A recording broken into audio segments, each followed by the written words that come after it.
What's up, everybody? Brett here. Long time no see for the Total War Warhammer 2 quick battle system. But we're back. I'm going to be playing as Norsca today. My opponent was Rakovny, who we got to talk about some stuff.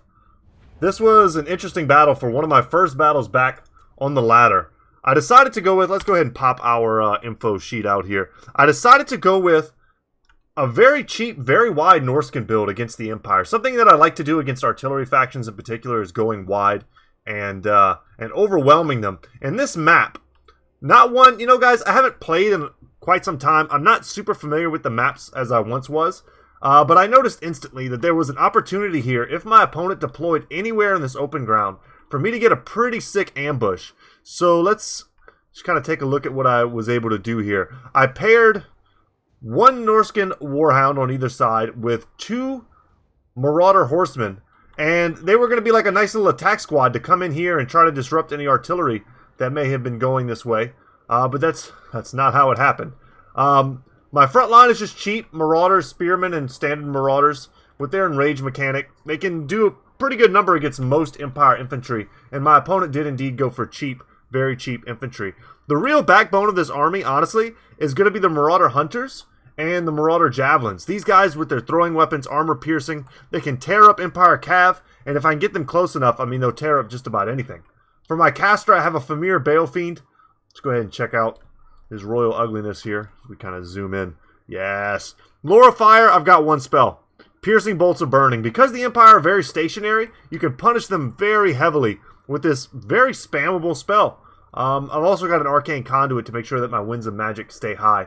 Two Norscan Trolls to sometimes take the damage, sometimes give it. It just really depends on what I was going to be fighting here. If they had a lot of Cav, I wanted to be able to block them up with Norscan Trolls in the front to prevent any type of frontal charges, because I knew my army would ultimately be quite slow crossing this sort of expansive battlefield. I also deployed behind the trees to give myself some protection, and you'll see here there's a little bit of a terrain feature as well, to protect myself from any artillery fire that might be coming my way. What else? I've got a Werkin here. I just like the Werkin. It's one of those units that is very difficult to take down if you don't focus it. And if it lasts into the late game, it's a total game changer. It's a pretty cheap investment for what it is as a hero unit. It's encouragement aura. I like it in the front line, especially when I'm using trolls. I like to also buff them up with a hero unit just to try and keep them in the fight a little bit longer. So we've seen I have a pretty extensive range core between my 4 mobile ranged units and my 4 stationary infantry ranged units, and I wanted to get something that was a little bit more mobile as well, that could potentially help me take a fight versus some Cav were I able to catch them. I've got some chariots here that I'm going to be hoping to let loose at some point in and amongst the Empire ranks. My Lord is a Marauder Chieftain completely stripped down on horseback in case I needed to run from a Karl Franz type threat, a Boris Todbringer, someone on a very mobile, not a demigriff, a true Griffin of the Empire. Someone that could chase him down and snipe him. I didn't want him to be on foot and to get bullied like that. And I've got enough foot lords, so let's keep him mobile. He'll be able to perhaps do some good work versus stationary targets, of which my opponent's build has many. And then the Norscan Ice Wolves with their Frostbite helping me perhaps slow down and tie down some cavalry that gets a little too fresh with my army. So along that line of thought, I realized as soon as the deployment went off, I was like, yeah, there's no way this guy's going to give me the freebies. He'd have to be pretty new. And to his credit, this player was not new indeed. His formation perhaps is a bit tightly packed, but it is very, very artillery central. So you'll see he's got a Hellblaster volley gun, which is going to tear up my trolls pretty powerfully. He's also got them stacked with the Banner of Eternal Flame, increasing their basic weapon damage. That only counts for weapon strength. That's not really going to help. And then a Hellstorm rocket battery. I like this choice just because it gives him just ridiculous range. And if I wasn't planning on coming to him right away, this could force me out of my shell. It's a 480 range artillery piece. He's got one group of crossbowmen, one group of handgunners. I don't hate this either. If you need armor piercing, you want to take the handgunners. If you just want a little bit of DPS, take crossbowmen. I would probably take archers, honestly, at this stage. I think archers are one of the most underutilized units in the Empire roster. They're so cheap. You lose one unit, not a big deal. Crossbowmen always felt like a bit of an investment to me, but they do outtrade the Norscan range units, which is kind of the big deal. So he's trying to get, like I said, he's trying to get a little fresh with these Outriders. He thought he saw some freebies, but these are not standard Marauders. These are Marauder Hunters with Javelins, and they will just, look at the dead. Look at the Javelins on the battlefield. They wreck them. I mean, in one volley, they've already driven them off. And I've got lots and lots of range units here to drive them off. So the Outriders, a small investment, will not end up paying off here. I'm going to bait out some of these artillery shots from the Hellstorm rocket battery. It's already kind of queuing up to hit me. I can't see the range here for whatever reason, but it's pretty damn wide. It's like this. Yeah, so I'm getting into that range. I'm baiting out that artillery because as they shoot, I can kite back and not really take any damage. But what I don't want to do is allow my front line to get pummeled on my way in. So a cheap use of Empire Knights here is a bit of a flank protector. I like that. And then we've got Demigryph Knights here in the rear. Yeah, just a great sweeper unit. Going to be great versus... these are the anti-infantry variants. These are not the ones with halberds. So they're... Honestly, guys, they're anti-infantry, but their armor piercing is the main thing. And if you want to attack really anything with these Demigryph Knights, you're going to do great damage. And they're a little bit cheaper, which is why sometimes you might see those instead. And then just in general, this entire build is encased in cheap swordsmen, spearmen with shields. So not a terribly squishy front line, but swordsmen going to be taking the main fight while the spearmen protect the flanks. We've got a General of the Empire. My opponent kind of taking a page out of my playbook here, going very cheap, but he does have the Charm Shield to help prevent sniping. He does have a Warrior Priest with all of his buffs, and then the Light Wizard with a net, with Banishment, Faw's Protection, some good spells there, perhaps hoping to lock me down and then snipe something out with the Hellblaster Volley Gun and Handgunners.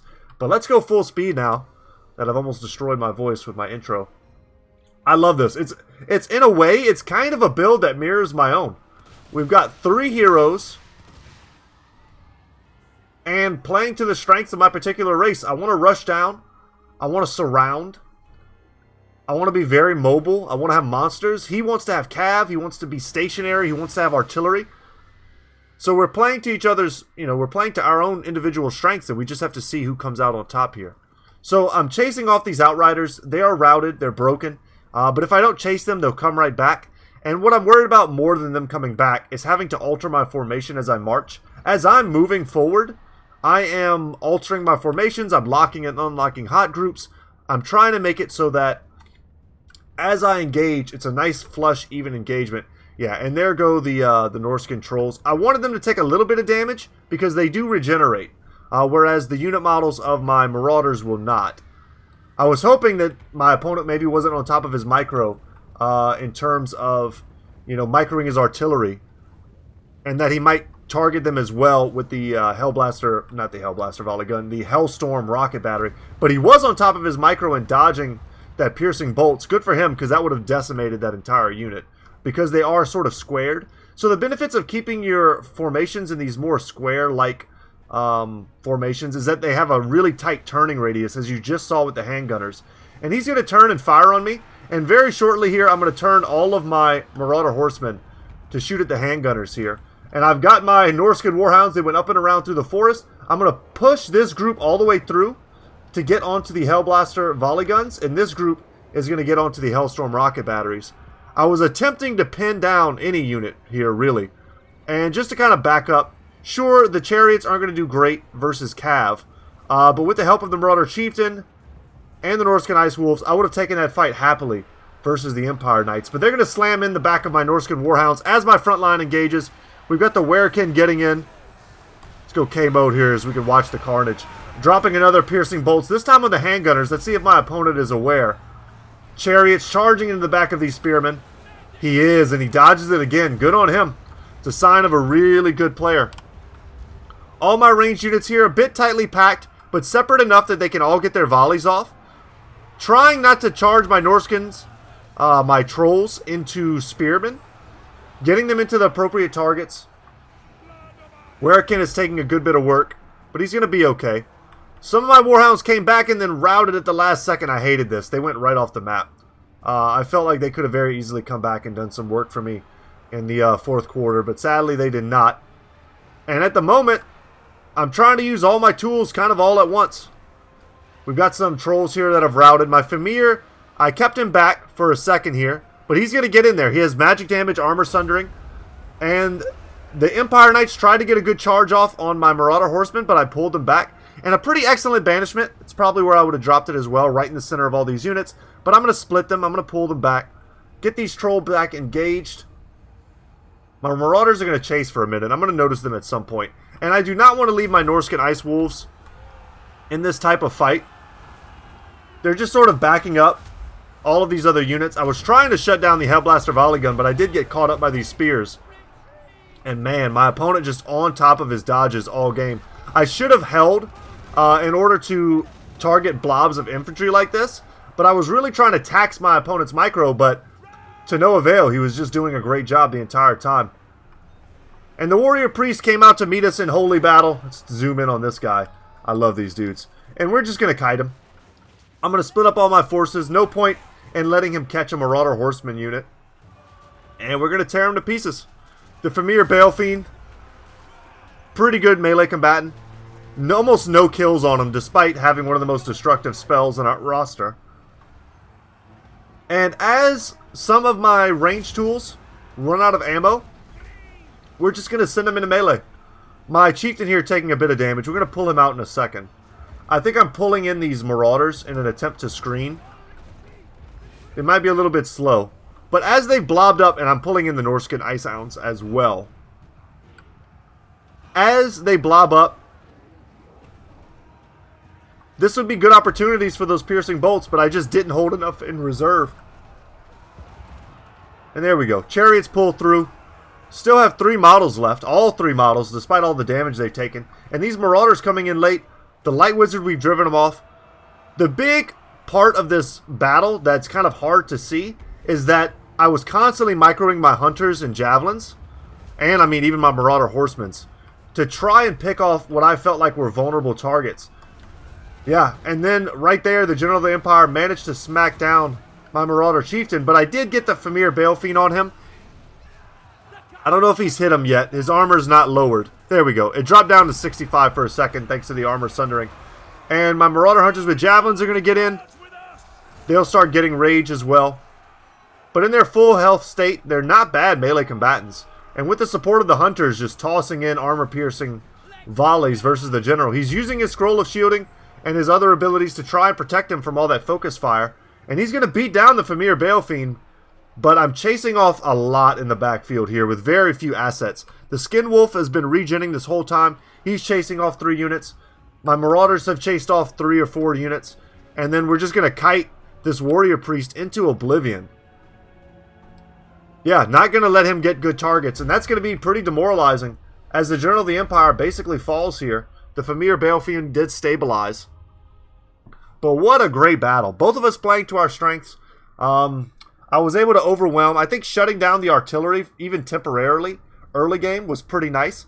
My opponent was a bit slow to react with some of his spearmen that were held off to the side. Perhaps could have prevented the flank, or even just preemptively brought his Empire Knights or Demigryph Knights there. A bit of a slip there, but like I said, I was taxing him in all different directions, or at least I was attempting to. Flanking on one side with the Warhounds, flanking on another side with the Ice Wolves and our Chieftain, going straight up the center with tiered infantry, trying not to blob up too much against the artillery, and then ultimately the real threat being the Hunters and Javelin throwers were sort of masked behind multiple layers of infantry. And unless my opponent thought to target them, I mean, I tried not to keep them, very bunched up. So to me, these guys are the best units on probably the Hunters. The Hunters perhaps are the best unit on the Norscan roster, and if I could take a ton of them in every stack I make, I would.